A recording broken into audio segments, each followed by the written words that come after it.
What does the Monday after the second Wednesday in December of a presidential election year mean? Well, it means a lot, but typically we don't know it does. But it's 2020, and we know for a fact. Hey, welcome to the Chalk Kyle Show. Over the next 4 years, yes, 4 years, we're already talking 2024, and I'll tell you why in a second, we'll be looking at what does President Biden need to do in order to maintain the keys to the White House. So yes, today is the Monday after the second Wednesday in December, and it's the presidential election year. And why does that mean anything? Well, according to U.S. Code Title 3, Chapter 1, Section 7, this is a day in which the Electoral College meets, and they're the ones who actually vote for the President of the United States. As of right now, 6 states have cast their votes, and 135 so far for Biden and 97 to President Trump. By the end of the day, we expect that 306 electoral votes will go to Biden, with only 232 going to Trump. This would basically solidify that President-elect Biden is, in fact, President-elect Biden. Well, on December 23rd, all the certificates must be delivered to the designated officials, and that means that by registered mail, yes, these are mail-in votes, by registered mail, they'll be sent to D.C., to the President of the Senate, they'll be sent to the district judges in their local areas, and to the Secretaries of State. Then, on January the 6th, there'll be a joint session of Congress, and they'll count the electoral votes and declare the election results. This is when Congress will actually state that President-elect Biden will be inaugurated on the 20th of January. So what do I think that President Trump will be doing over the next couple of weeks to the next month?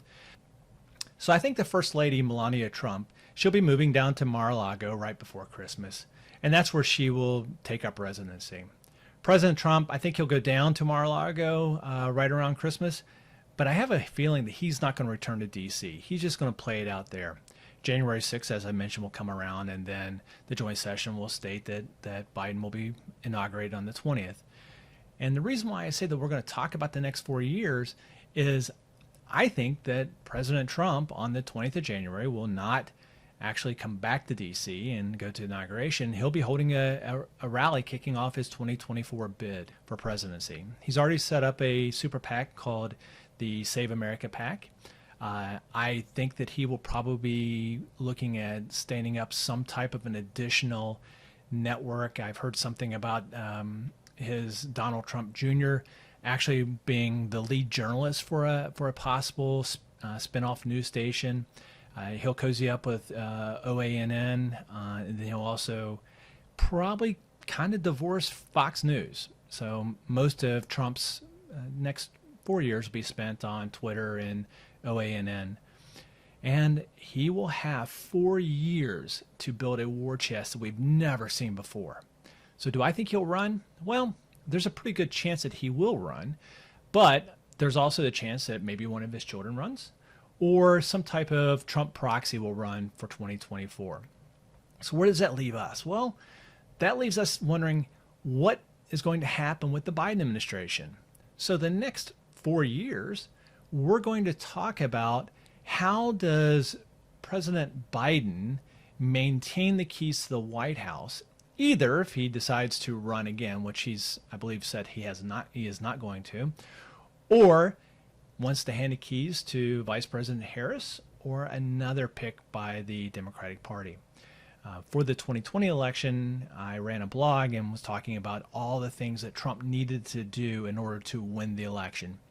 From my estimation, last January, he was well on his way to having a landslide.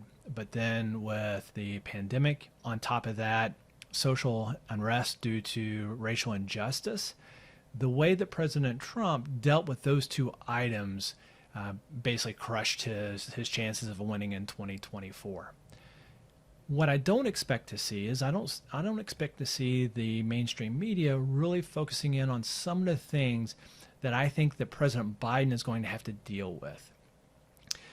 When we look at the overall keys and to keep the White House, he'll have to do something about COVID. And it does look like the Trump administration did put us on a pretty decent path with Operation Warp Speed and with the way that the scientific community has gone through, and we do have a vaccine within a year.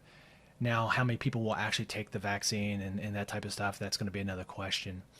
But we are at least on the right path. So President Biden will get he'll get a win for that. I mean, it may have started on Trump's terms, but it will end on his, and his actions on how he deals with the pandemic over the next 6 months to a year is going to be paramount for his reelection.